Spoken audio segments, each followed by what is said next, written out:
Dieses Video ist für alle BMW-Fahrer mega interessant, die mit ihrer HiFi-Soundsystemanlage von Original BMW irgendwie unzufrieden sind. Weil hier beim BMW F33, das ist das Cabrio-Modell, haben wir ein HiFi-System drin mit einer kleinen Endstufe im Kofferraum, die ist original vom BMW und wir tauschen die nur raus. Also das ist wirklich Plug and Play, das ist der gleiche Stecker. Und die Endstufe original rauszubauen dauert 10 Minuten. Ich schwör's euch, mit der Anleitung geht das so schnell. Und dann habt ihr die praktisch schon zum Anstecken und ihr könnt Probe hören und ihr werdet sowas von abgefahren begeistert sein, was da dabei rauskommt.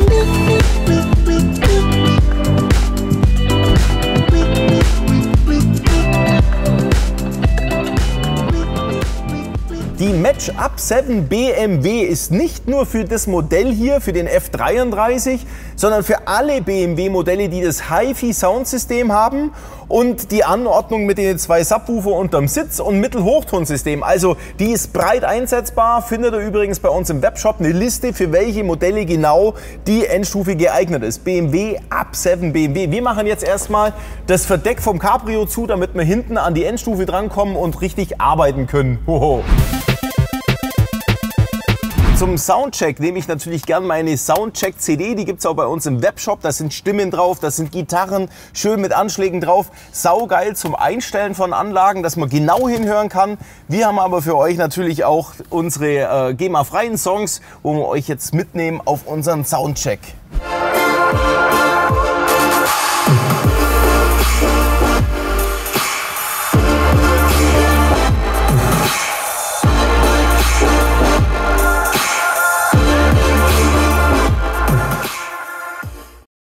So, Fazit.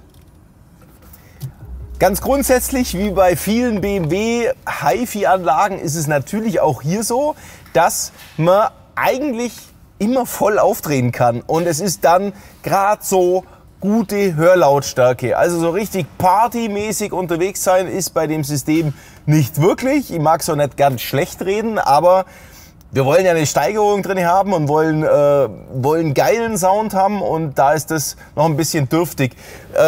Wir haben hier bei den Bässen, die gehen halt auch nur bis zum gewissen Grad, das knallt nicht richtig. Bei dem Tiefbass, wenn sowas kommt, so Hip-Hop, irgendwas Grolliges unten rein, dann ist eigentlich schon ein gewisser Druck da. Ich habe allerdings auch vorher schon gemerkt, dass die Seitenschweller jetzt schon vibrieren, also weil die Bässe unterm Sitz in die Seitenschweller quasi arbeiten und da Volumen haben und dann tut es auch draußen ein bisschen mit vibrieren. Das probieren wir ein bisschen ruhiger zu kriegen, aber es ist ein kleines Manko hier in dem Fahrzeug, also bei vielen BMWs ist es so. Und was jetzt die Höhen betrifft und auch die Agilität und die Gelassenheit der Musik, die ist da darf ich aber nicht arg laut aufdrehen, also nicht auf Maximum, weil sonst wird es echt anstrengend. Also die Höhen klingen nicht mehr sauber, die klingen relativ spitz und ein bisschen ekelhaft im Ohr. Und man hört auch bei Stimmen und so weiter, dass das dann alles sehr angestrengt und rausgepresst wird, ja, und gar nicht entspannt. Und das probieren wir natürlich jetzt mit der Mehrleistung und sauberen Einstellungen und perfekteren Einstellungen pro Lautsprecher besser zu machen. Auch hier vorne, da fängt schon irgendwas auch zum Knistern und zum Knattern an. Also es ist aktuell alles andere als wirklich schön. Wir machen ja jetzt besseren Sound rein, lediglich durch das Auswechseln der bereits integrierten Endstufe von dem Soundsystem von BMW und die müssen wir jetzt erstmal finden. Ich weiß auch schon, wo sie ist. Die ist direkt hier drunter und deswegen müssen wir jetzt dieses Teil hier wegbauen. Das zeige ich euch jetzt, wie es geht. Hier drunten haben wir schon mal 2 Clips, die wir mit einem Schraubenzieher so anlupfen können. Na, schau mal, die gehen auch direkt schon so raus. Ich zeige euch aber noch was anderes, wenn die jetzt einfach so drin stecken, dass ihr natürlich auch mit dem Remover-Werkzeug hier reinfahren könnt, um die Clips besser rauszunehmen. Gerade in solchen Stellen wie hier an der Seite, da kann man das mal so ein bisschen anlupfen. So, da kommt man vielleicht mit dem Schraubenzieher nicht so gut hin, aber mit so einem Hebelwerkzeug ist es natürlich super easy. Direkt unten reinfahren, geht das? Jawohl, schau. Easy, easy. So. Jetzt haben wir insgesamt 6 solche Clips rausgemacht. Das war's schon. Den Deckel, den kann man auch hier so ein bisschen rausklippen. Dann kommt man hier ganz gut dran. Und dann müssen wir dieses Kunststoffteil hier so aus diese Führung hier rausnehmen. Da können wir hier unterm Gummi reinlangen und die Verkleidung hier wegnehmen. Das ist eigentlich überhaupt kein Problem. So. Ah, okay, hier muss man. Ja. Okay, gut. Da haben wir sie, unsere Endstufe von BMW. Integriert hier auf diesem Blechschild. Das Ganze hier machen wir jetzt mal raus. Für alle, die das jetzt wirklich interessiert und sagen, ich möchte es ausprobieren mit meinem BMW, wäre jetzt an der Stelle genau der richtige Zeitpunkt, einfach nur an der Original-Endstufe von BMW das Kabel wegzumachen, es an die Match-Endstufe anzudocken und einfach mal Probe hören und schauen, was kommt bei raus, gefällt mir die Endstufe und gefällt mir der Sound, was dabei rauskommt. Dann kann man natürlich die Endstufe auswechseln, das ist ja auch kein großes Thema. Und wenn man sagt, na, also das gefällt mir nicht, glaube ich zwar nicht, aber wer es zurückschicken mag, kann halt einfach jetzt die Endstufe wieder einpacken oder vorher abstecken, einpacken und an uns zurückschicken und bekommt natürlich das komplette Geld wieder zurück. Und ja, das war's an der Stelle. Eine 10er Mutter müssen wir hier lösen. Und jetzt haben wir die gelöst. Jetzt könnte man wahrscheinlich das Ganze nach vorne schieben, genau. Rein theoretisch könnte man jetzt auch nur noch die Schraube hier lösen und das Ganze hier drunter lassen. Aber damit wir richtig gut drankommen, machen wir das Kunststoffteil noch weg. Das sind 2 weitere Clips hier. Und nochmal 2 Muttern lösen hier. Hier können wir jetzt die Teile aushängen. Die 2 Kabel an der Seite kann man wegmachen. Und jetzt können wir ja auch das hier rauslupfen. So, das kann man hier rausnehmen. Jetzt kommen wir prima an diese 8er Schraube dran, die wir lösen. Und jetzt können wir auch die Endstufe vom Blech abziehen. So, weil die ist nämlich nur hier drauf gepresst quasi in diese Winkel rein. So, das war's. Jetzt können wir die Endstufe komplett abstecken und haben sie in der Hand. Ich habe jetzt auch zum ersten Mal diese Verkleidung weggemacht und habe die Endstufe ausgebaut beim BMW Cabrio. Wir haben jetzt genau 10 Minuten gebraucht, also wirklich extrem schnell, würde ich sagen. Geliefert wird jetzt eine Endstufe. Da ist ja das gute Stück. Die Up 7 BMW, also genau so groß ist die, ist also wirklich sehr klein, mit einem Kabelkit, der dafür sorgt, um die Endstufe einfach anzustecken. Ein USB-Kabel, was ihr daheim rein theoretisch überhaupt gar nicht braucht, weil ihr sagt uns bereits beim Bestellen über unseren Webshop, welches Fahrzeug fahrt ihr? Fahrt ihr eine GT-Version, ein Cabrio, eine Limousine, ein SUV oder ein Touring? Dementsprechend werden wir für euch das passende Setup bereits aufspielen. Wir haben ja auch für euch ein spezielles AS24 Setup, wo wir eure Laufzeitkorrektur für die Lautsprecher noch definierter haben. Ihr könnt euch das auswählen, ob ihr die AS24 Version haben möchtet oder die Standardversion, die Match mit ausliefert. Teilt uns das einfach beim Bestellen mit. Wir haben auch alle Versionen, die mit AS24-Version ausgeliefert werden, bereits so ausgestattet, dass ihr das Bluetooth-Modul, wo es für die Up 7 BMW noch gibt, mit integrieren könnt und auch den UAC.3, den Fernbedienregler, wo man die verschiedenen Modis einschalten kann, ist bereits alles vorinstalliert. Ihr braucht nichts mehr installieren oder mit dem Laptop verbinden, deswegen dieses USB-Kabel ist dabei, braucht man aber nicht. Und das wäre jetzt noch eine Stromversorgungsanschluss, ein Stromversorgungsanschlussterminal, was man in dem Fall auch nicht braucht, weil wir direkt alles hier über unseren Stecker von BMW versorgen. Natürlich nicht zu vergessen ist unser Montageblech, liegt natürlich auch im Lieferumfang mit dabei. Das muss hier auf die Endstufe drauf montiert werden, um das dann gemeinsam hier auf die Montageplatte von BMW zu montieren. Dazu sind im Lieferumfang die 4 Schrauben dabei. Mit 4 Schrauben das Blech erstmal richtig festmachen. Jetzt können wir die Endstufe mit dem Montageblech von BMW zusammen montieren. Das ist ja nur so eine Presshalterung. So. Und das können wir jetzt hier festschrauben. Diese Endstufe hat jetzt einen Soundprozessor integriert, der sich explizit um jeden einzelnen Lautsprecher kümmert und natürlich auch mit super Leistung ausgestattet ist. Und durch diesen Soundprozessor kommen solche Klangveränderungen zustande, dass einem echt schwindelig wird, wie das so eine kleine Endstufe alles hinbringt.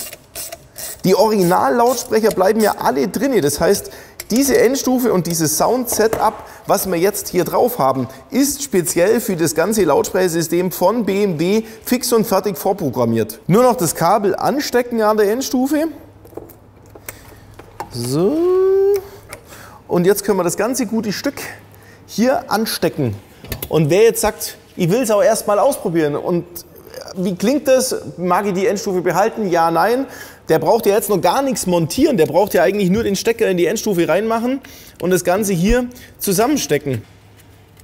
So, damit ist das Ganze verbunden hier. Was mich jetzt echt mal interessieren würde, ihr daheim, würdet ihr sowas bevorzugen, wo man kaum was installieren muss und auch und zwar einen guten Sound hat, aber gegenüber dem Boxmore-Video, was wir für dieses Fahrzeug noch machen, ein bisschen mehr Aufwand, auch ein bisschen mehr Kostenaufwand, was das Material betrifft, aber danach so richtig einen draufsetzen, wo man sagt, boah, jetzt haben wir High-Level erreicht. Was ist für euch wichtiger? Eine einfache Installation oder das allerbeste Ergebnis?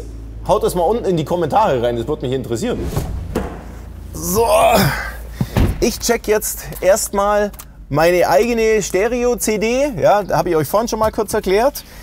Da habe ich so einen Lieblingssong und die werde ich jetzt mal kurz für euch checken und euch danach kurz erzählen, wie sich das Ganze jetzt verändert hat. Leute, das ist mal richtig geil und heftig. Ich habe hier den Track 2 auf unserer CD drauf. Ich beschreibe euch das jetzt einfach. Da ist eine tiefe Bassgitarre, die macht immer sehr viel Energie oder braucht Energie. Und die Stimme, die bleibt dann auch voll da und zieht voll durch. Und das auch bei einiges höheren Lautstärken immer noch richtig, richtig sauber. Wobei bei der vorherigen Version, also Originalversion, war bei hohen Lautstärken, ist auch schon alles, obwohl es noch nicht mal so laut war wie jetzt, auch alles zusammengebrochen und zwar nicht schön vom Sound her. Track Nummer 4, da kommt am Anfang so ein richtig schöner Bassschlag, so ein Bassdrum, der richtig satt, also jetzt knallt der so richtig rein. Also es ist unglaublich, was allein diese kleine Endstufe mit gleichen Lautsprechern tatsächlich hervorzaubert. Und dann Track 11, der ist bei der Originalanlage, kannst du den gar nicht hören. Also da kommt auch am Anfang so ein Grollen und das nimmt natürlich auch viel Energie und dann singt die Damenstimme und die Damenstimme klingt übelst. Dann sagst du, mach aus, mach einfach aus, ich will nichts hören. Und jetzt mit der Match-Up 7 haben wir tatsächlich dieses Grollen ist sauber da, das ist mega und dann fängt die zum Singen an und die singt einfach schön und sauber und zwar laut. So und jetzt nehme ich euch noch mit zu unserer GEMA-freien Musik, da schalten wir auf unseren USB-Stick um und dann könnt ihr euch mal selber ein Bild machen, was hier gerade so abgeht. So,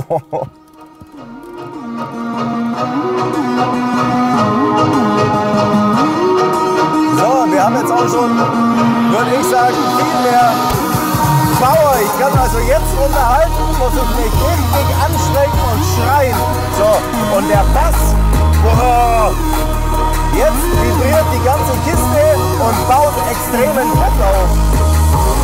Auch die Lautstärken, alles ist immer noch sauber da. Können wir mal einen anderen Song noch nehmen.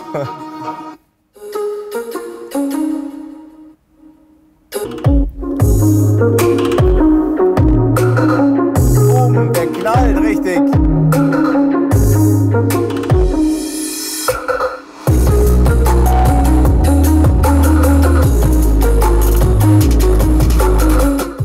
Was komischerweise jetzt auch weg ist, ich dachte, die Lautsprecher sind kaputt da vorne, weil die vorhin so komische Geräusche so von sich geben gehabt haben. Alles weg. Wir haben nur die Endstufe ausgetauscht. Und du hast das Gefühl, du sitzt in einem völlig anderen Auto wie vorher. Also einfach mega. Jetzt könnt ihr ja diese Sache für euch checken, ob das für euch genauso geil ist und diese Investition euch das wert ist. Steckt einfach die Endstufe hinten an, schaut es. Wenn ihr zufrieden seid, dann baut die Endstufe genauso wieder zusammen, macht es mit der Halterung unten rein, macht die Verkleidung wieder drauf und macht die Stöpsel wieder überall rein. Das war's ja eigentlich auch schon und dann habt ihr mega viel Spaß. Wenn euch die Endstufe interessiert und ihr möchtet die haben, dann bestellt die doch bei uns im Webshop, nicht bei Amazon. Nur bei Bestellungen über unseren eigenen Webshop haben wir auch dieses Setup für euch bereits voraufgespielt, dass ihr das nicht mehr selber mit dem PC machen müsst. Ansonsten kriegt ihr Originalzustand, müsst ihr dann alles selber machen, müsst ihr wissen. Ansonsten freuen wir uns natürlich über jede Menge Follower. Bei Instagram könnt ihr uns da mal besuchen. Oder ihr wollt natürlich vielleicht auch nicht das nächste Video mit der mega geilen Boxmoor Soundanlage für BMW verpassen. Dann abonniert uns doch und klickt auch die Glocke, das ist an der Stelle ganz wichtig. Alle Artikel findet ihr unten im Videobeschreibungstext. Das muss jetzt mal so gesagt sein, wer es noch nicht verstanden hat. Ansonsten bedanke ich mich fürs Zuschauen. Bis zum nächsten Video, euer Olli.